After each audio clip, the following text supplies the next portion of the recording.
Magandang araw sa ating lahat mga boxing fans sa mang panig ng mundo. Ang bakbakan o labanan na ating tatalakayin ngayon, ito pa sa pagitan ni Jermall Charlo at Tomas Lamana. Fight schedule May 31, 2025, nagaganapin sa Mitchell Ultra Arena, Las Vegas, United States of America. Undercard po sila sa Caleb Plant kontra Jose Armando Resendiz mga idols. So sa laban ng Charlo at Lamana, tayo po ay maghahayag ng sarili nating fight prediction, comparison at analysis. Na kung saan doon pa po lamang sa ating gagawing comparison, detalyado po na inyong malalaman kung saan niya ba naging yamado, saan naging dihado itong dalawang maglalaban. Inaanyayahan ko rin po kayo na panoorin ang buong video mula sa ating comparison, prediction, fight analysis. Na kung saan mga idol, bago kayo makapag-desisyon, inyo munang mabalansi. Na kung saan, doon sa ating prediction, posibleng pabor kayo or posible ding hindi. Nasa inyo ang huling desisyon mga idol. Ang maibibigay ko, bukod sa prediction, ay ang mga basihan. Opo, mga basihan po ang maibibigay ko. Dahil sa magkaroon tayo ng comparison, marapat lamang na ating tatalakayin ang mga background dito sa magkabilang panig mula sa kanilang physical na appearance, experience o karanasan sa laban, maging sa kanilang mga taglay-taglay na skills o mga galawan, dahil yan po ang ating gagamiting referensya sa gagawin naman nating comparison. Pero bago naman natin to simulan, para po sa mga boxing fans na bago po lamang napadpad dito sa ating munting channel, inaanyayahan ko po kayo na sana suportahan po niyo sa pamamagitan po ng pag-subscribe, like, and share. At para po sa mga boxing fans na walang sawa na sumuporta, sumubaybay dito sa ating munting channel, taos puso po akong nagpapasalamat sa inyong lahat. Wala po andong sports PH kung wala rin po kayo mga idol. Kaya naman, hindi na natin ito patagalin pat simulan na natin at unahin natin ang sa panig nitong si Tomas Lamana. Bilang isang professional boxer, si Tomas Lamana po ay may impresibong kartada, 39 wins, with 18 wins coming by way of knockout. May 5 talo at may 1 tabla. Sa kanya 5 talo, 3 beses ito nakatikim po ng technical knockout. Sa ngayon, may edad ito na 33 anyos at ang height 6 foot and 1 inch. Reach 74 inches. Orthodox ang stance. Knockout ratio 46.15%. Last fight, March 8, 2025, nakasagupa si Noy Alejandro Lopez. Panalo by second round technical knockout itong si Tomas Lamana. Karanasan o experience ni Tomas Lamana, minsan itong naging contender sa WBA regular ni Erislandy Lara mga idol noong 2021, na kung saan ang itinagalamang nitong si Tomas Lamana sa mga kamay ni Erislandy Lara is first round. At syempre, idagdag na rin natin sa experience o karanasan nitong si Tomas Lamana ang kanyang laban kontra Brian Mendoza, kasi itong si Brian Mendoza mga idol ay hindi rin po basta-basta. Katunayan, itong si Brian Mendoza ang naka-upset kay The Tower Inferno, Sebastian Fundora mga idols.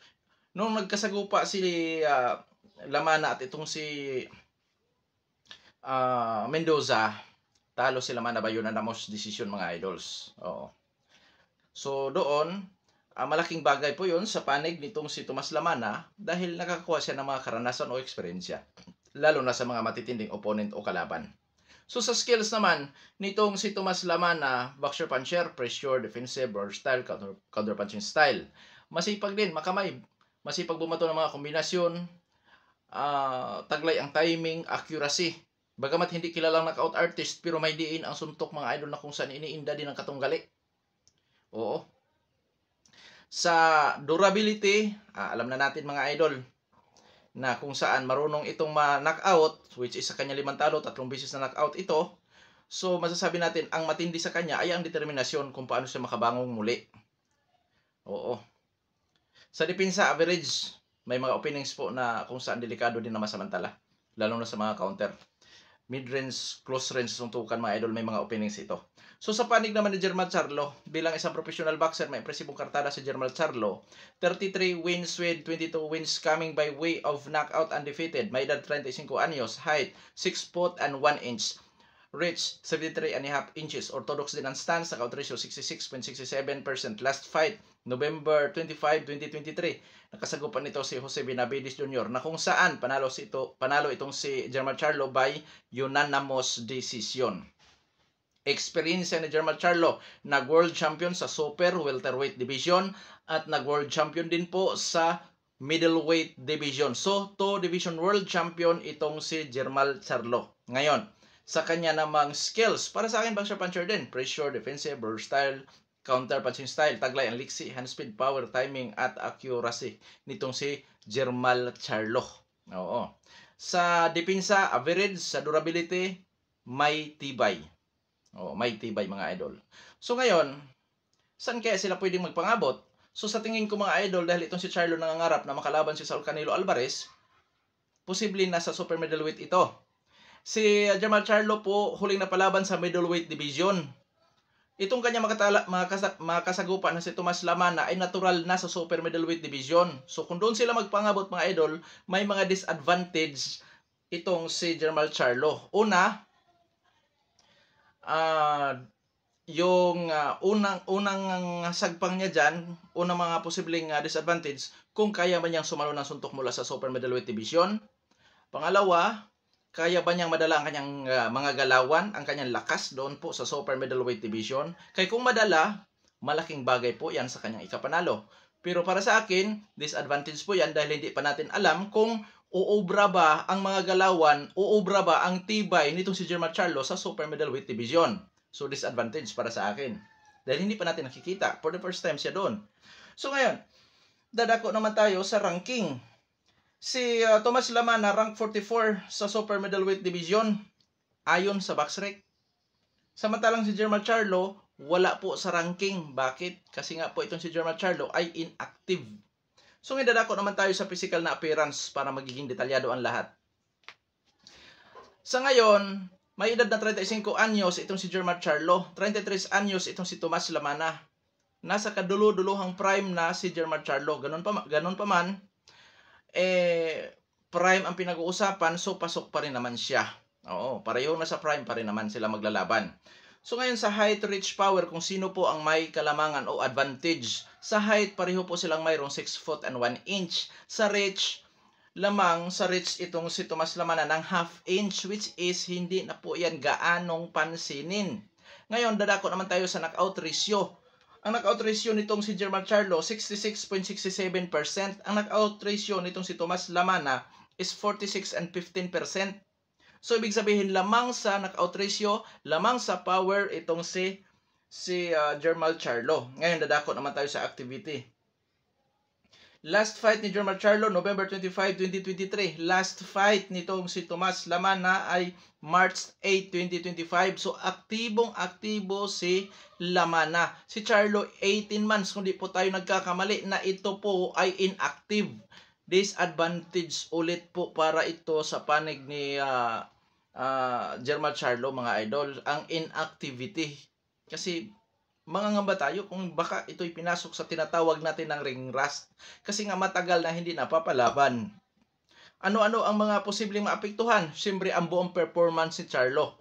Mula sa kanyang galawan, yung stamina, yung lakas, baka magiging ampaw dahil nga matagal-tagal na panahon na ito po ay hindi napapalaban. Disadvantage po yan para sa panig ni Charlo. Ganun pa man, pwede naman yan na makuha sa ensayo o training, mga idol, at disiplina sa sarili. Pero para sa akin, yung inactivity ay kabilang yan sa disadvantage. Oo. Ngayon, sa experience yan. 2 Division World Champion si Charlo. Samantala itong kanyang katunggali, for the first time naging contender sa WBA regular, natalo pa by first round. So lamang po sa karanasan, sa experience si Jermall Charlo, sa uri ng kinalaban, sa nararating sa dito sa pro fights o sa pro boxing, which is 2 Division World Champion si Charlo.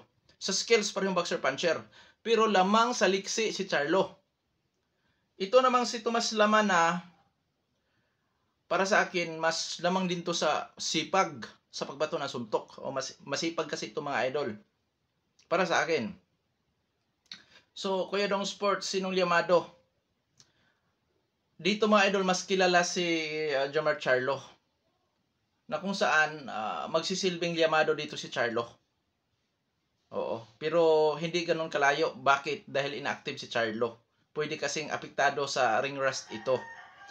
So, mga idol, kung sakaling aktibo lang sana itong si Charlo, 60-40 in favor of Charlo. Pero ngayon, dahil inactive ito, na kung saan, mga idol, major problem po yan para sa akin. So, masasabi natin na 55-45 in favor of Charlo, mga idol. So, ibig sabihin, mga idol, may konti lang ang naging kalamangan ngayon ni Charlo dahil po sa kanyang sitwasyon. Bago sa division, Pangalawa, inactive. Oo. So ngayon, dadako naman tayo sa ating prediction. Prediction ko po dyan, Jermall Charlo by unanimous decision or split decision.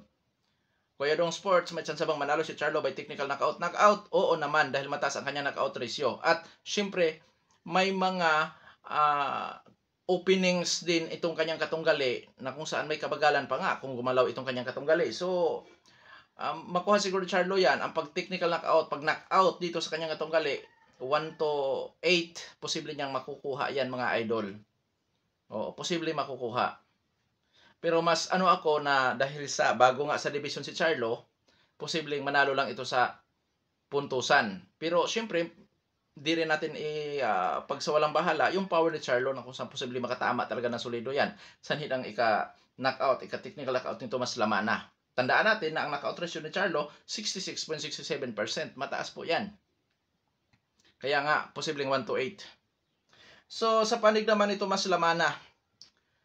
Sa panig ni Tomas Lamana mga idol, posible niyang makakuha din ang panalo dito by unanimous decision or split decision gamit ang sipag. Gamit ang sipag. At isa pa, posible din na sa laban na ito, iiral yung mga nasabi ko kanina, yung ring rust sa panig ni Charlo. Na kung saan doon siya ma-domina tuloy sa laban na ito. So matalo siya sa pamamagitan po ng puntusan. At delikado din si Charlo dito na ma-technical knockout sa late rounds, baka kapusin sa hangin. O sana, hindi iiral dito ngayon. Sana, nasa mabuting body conditioning, itong si Jermall Charlo. At nang sa ganun, mga idol, makapagbibigay ng magandang laban si Charlo at syempre, maging matagumpay ang kanyang pag-akyat dito sa Super Middleweight Division. Pero hindi yan ganun kadali sa ngayon kasi nga sa sitwasyon ni Charlo na inactive. Lalo na nasa kanyang kaduluduluhang prime na yan mga idols. Oo. Pero magandang laban to. Kabang-abang pa rin na laban ito mga idol. Kaya dito sa panig ni Charlo, yun nga, sabi ko, sana nasa mabuting body conditioning ito. Dahil dyan talaga yan magkatalo, mga idol. Oo. Hanggang dito na lamang, ito po ang Dong Sports PH. God bless po sa ating lahat.